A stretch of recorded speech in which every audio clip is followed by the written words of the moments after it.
يا جماعة، الأسبوع ده كشف قد إيه سوق الكريبتو مهزوز. بيتكوين سجل أسوأ أداء شهري من سنين. المؤسسات بتسحب فلوسها بشكل عنيف. شركة فينتك الكبيرة نطت فجأة من لعبة الستيبل كوينز. وفي وسط الخراب صناديق سولانا عملت حاجة محدش كان متوقعها. تعالى نفسر اللي حصل بالظبط وليه الأسبوع ده أهم بكتير من شكله. تعالوا نبدأ بالواضح، أسوأ شهر للبيتكوين من 2022. الواضح عندنا إن البيتكوين اتسحب. بلومبرج، رويترز والإيكونوميك تايمز كلهم قالوا نفس الرقم. بيتكوين نزل حوالي 21% في نوفمبر، وده أكبر هبوط من نهاية 2022. وده مش تصحيح عادي، ده كان فك مركز كامل. أسباب الهبوط إيه؟ أول حاجة عندنا صفقات الديريفيتيفز اتمسحت بعد ليكويديشن بالمليارات. تاني حاجة توقعات خفض الفايدة اختفت، فكل الأصول عالية المخاطر اتأثرت، والتدفقات المأساوية بقت بالسالب، والسيولة اختفت تقريبا في ساعات. طب ايه النتيجة؟ السوق كله وقع مئات المليارات في أيام معدودة. طب ايه العلامة الأخطر؟ الفلوس المأساوية. فاينانشال نيوز لندن أكد خروج كبير من صناديق الكريبتو، البيتكوين، المنتجات متعددة الأصول، حتى منتجات العائد الثابت. طب ايه المغزى من الموضوع ده؟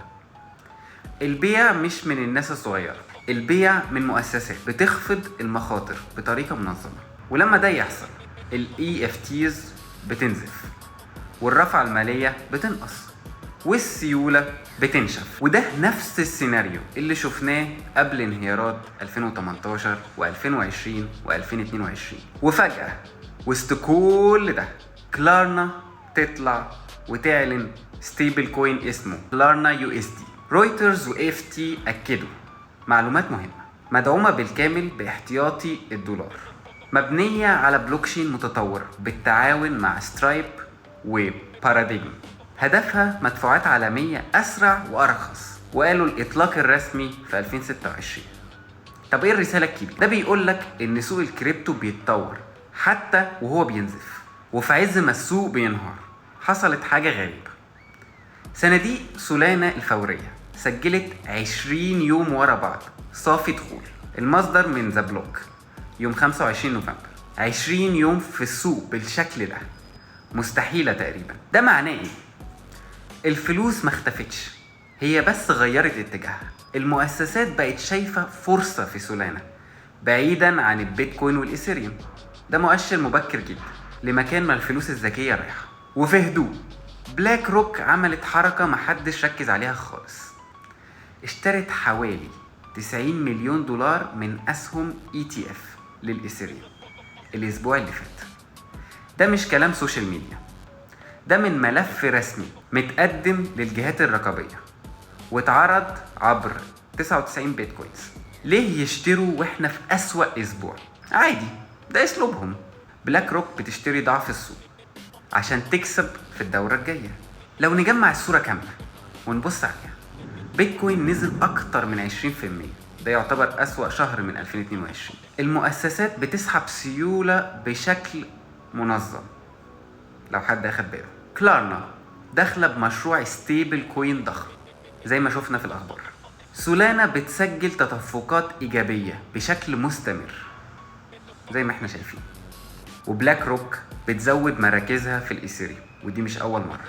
كده احنا عندنا شايفين ان السوق مقسوم نصين، آلام قصيرة المدى وبناء طويل المدى. العواصف شغالة بس تحت السطح في ناس بتستعد للدورة الجديدة. بص، خليني اقولك حاجة مهمة. الاسبوع ده مش مجرد ارقام. الاسبوع ده كشف 2 من اخطر التحويلات اللي بيحصلوا دلوقتي في السوق، واللي اغلب الناس مش شايفينها.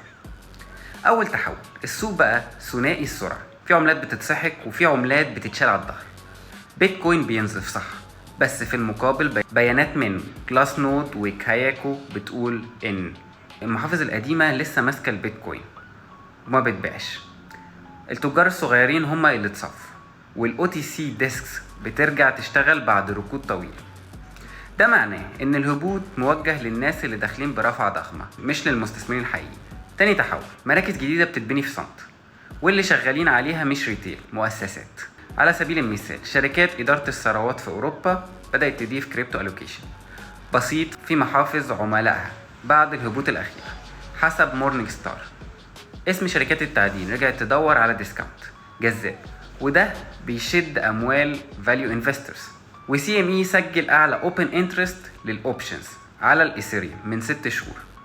دي كلها إشارات إن المؤسسات مش خارجة، بالعكس بترتب نفسها. وفي نقطة تانية محدش واخد باله منها، السيولة اللي خرجت من بيتكوين وإيثيريوم مش اختفت، اتحركت ناحية أدوات جديدة. أبرزها ايه؟ منتجات ييلد اللي بتتداول خارج البورصات، صناديق اللونج والشورت، وأسهم شركات الويب 3 اللي داخلة تمويل جديد من VCS. وده معناه إن السوق مش بيموت، السوق بيعيد توزيع القوة. والأغرب رغم كل الخسائر اللي حصلت، بيانات الكوين شيرز بتقول إن التعاملات اليومية على سلاسل L2 بقت أعلى من أيام القمم في 2021، وعدد المحافظ اللي بتتفاعل يوميا على بيز وسولانا بتزيد مش بتقل. وده بيدي رسالة واضحة، السوق في مرحلة ألم مش نهاية، إعادة ضبط مش انهيار. وفي النهاية لازم تفتكر إن كل دورة كبيرة بدأت بنفس الطريقة، هبوط عنيف، خروج ناس كتير، وضجة حوالين فقدان الثقة، وبعدها فجأة السوق بينقلب في لحظة واحدة. الدورة دي مش هتكون مختلفة، اللي يستنى الإشارة الواضحة هيفوتوا الحركة، واللي يفهم اللي بيحصل تحت السطح هو اللي هيكسب. اكتبولي في الكومنتات انتوا رأيكم ايه، وما تنسوش تعملوا متابعة عشان نكمل كل أخبار الكريبتو أول بأول.